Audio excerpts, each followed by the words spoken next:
The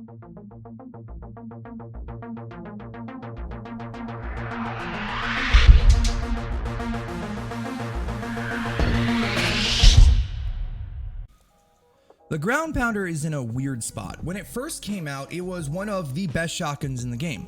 It's still a really good shotgun, but I just think it's probably gotten power creeped along with everything else. Even though it's from the military set, it's still probably most likely got power creeped.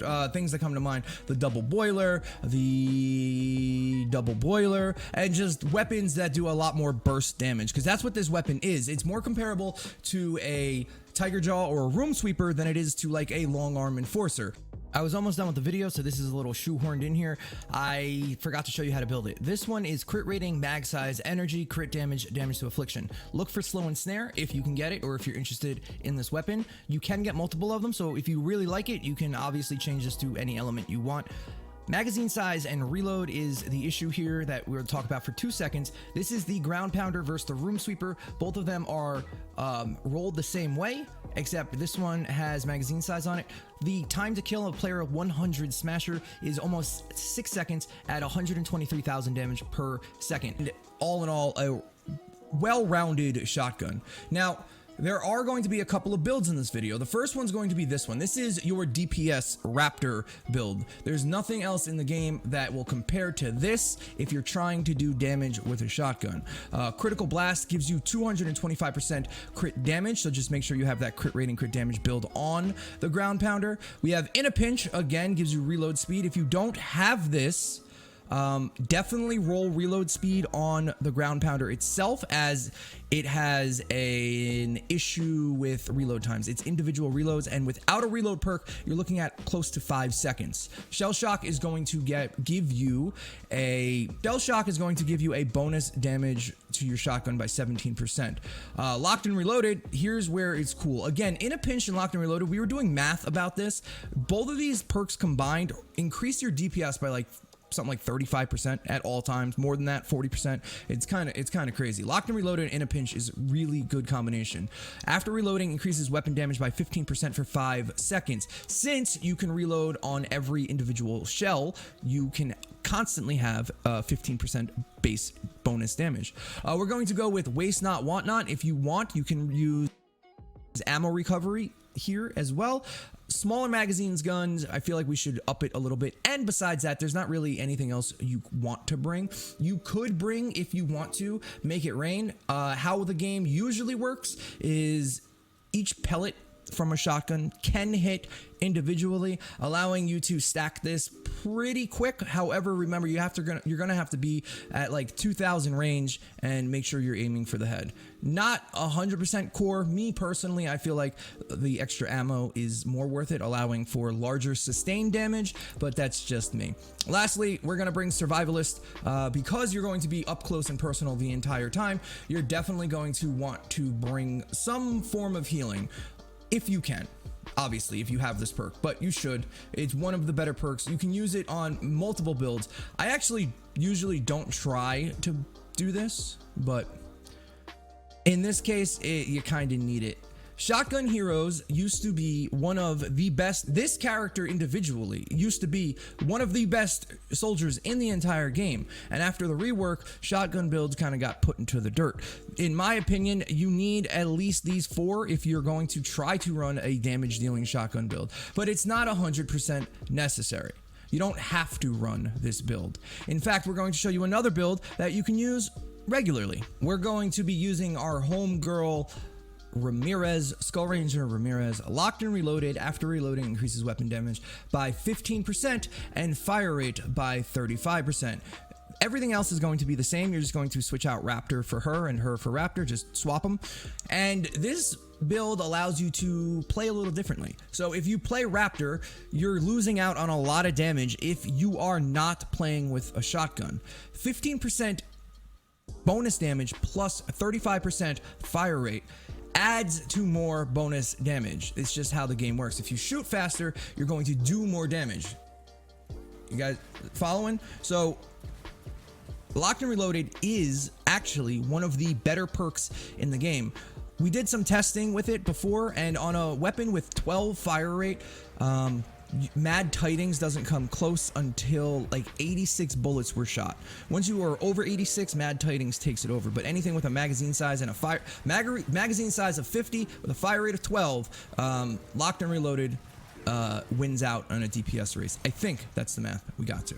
So let's take a look at this build exactly and why it's so good. So when you play Ramirez, the best thing about her is she is the jack of all trades soldier in the entire game.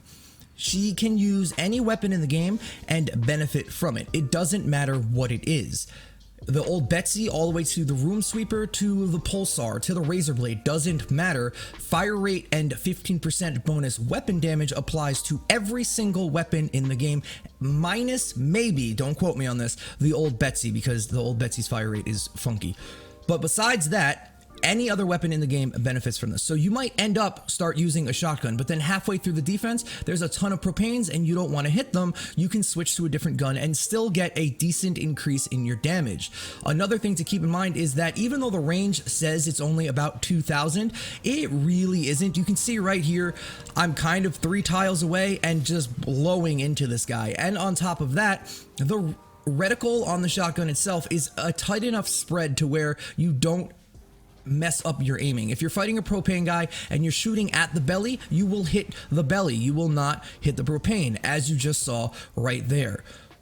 The last cool thing about this is if you have in a pinch, but even if you don't, it still works if you have reload speed on the ground pounder itself, is the amount of time it takes to shoot from, let's just say 6, 5, 4, 3, 2, 1 is almost the same as it is from 1 to 0 to reload to shoot again.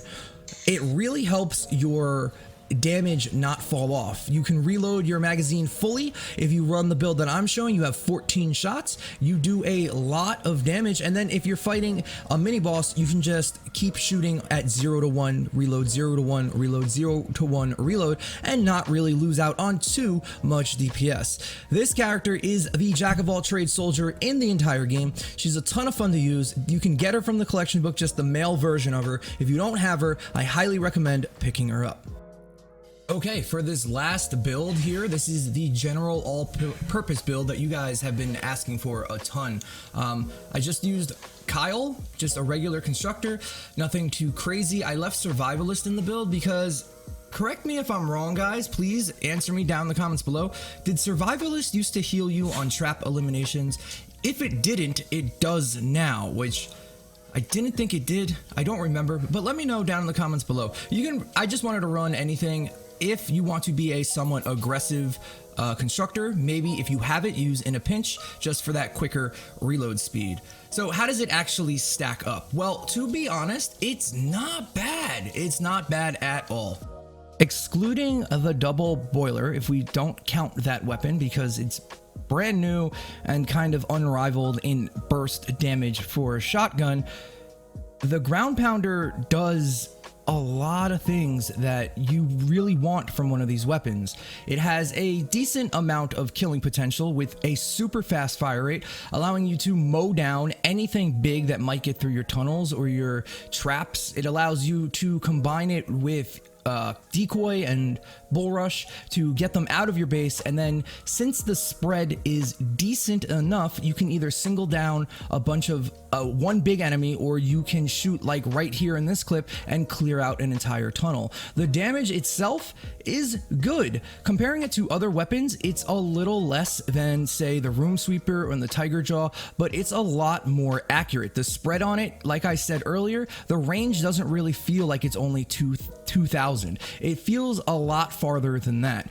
The reload speed, although is kind of slow, it doesn't add up too much, especially if you bring in a pinch, because you can reload after every shot, unlike the Tiger Jaw, unlike the Room Sweeper. It also lets you keep some ammo in your pouch, because let's be honest, the Tiger Jaw and Room Sweeper really go through the ammo quite quickly.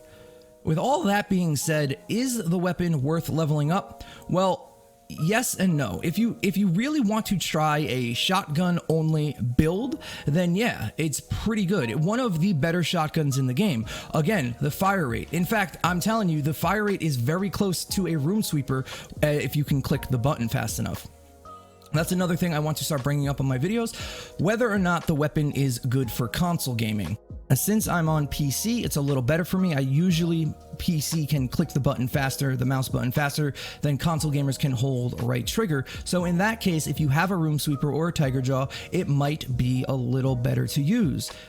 But the accuracy, the control, the fact that you can reload after every single shot, and the tighter spread allows for, like I said, a lot more control over the weapon than rather just spamming down bullets. You will get more DPS with a room sweeper, possibly the tiger jaw, depending on how it's rolled, but it's definitely worth leveling up if you want an all-purpose shotgun. If that's your playstyle, if that's how you like to do things, then the ground pounder is one of the best. I'm not sure if you know Alora SC. He is a streamer, and this was one of his favorite shotguns. I'm not sure if it still is, but it used to be.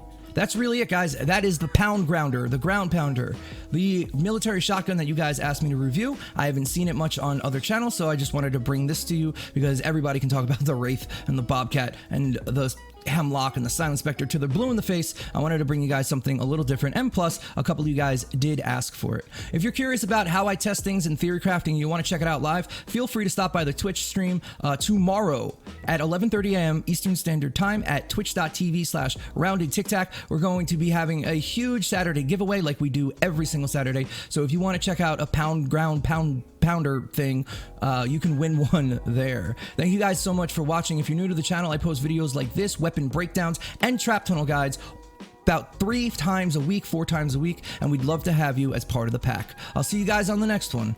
Tic Tac out.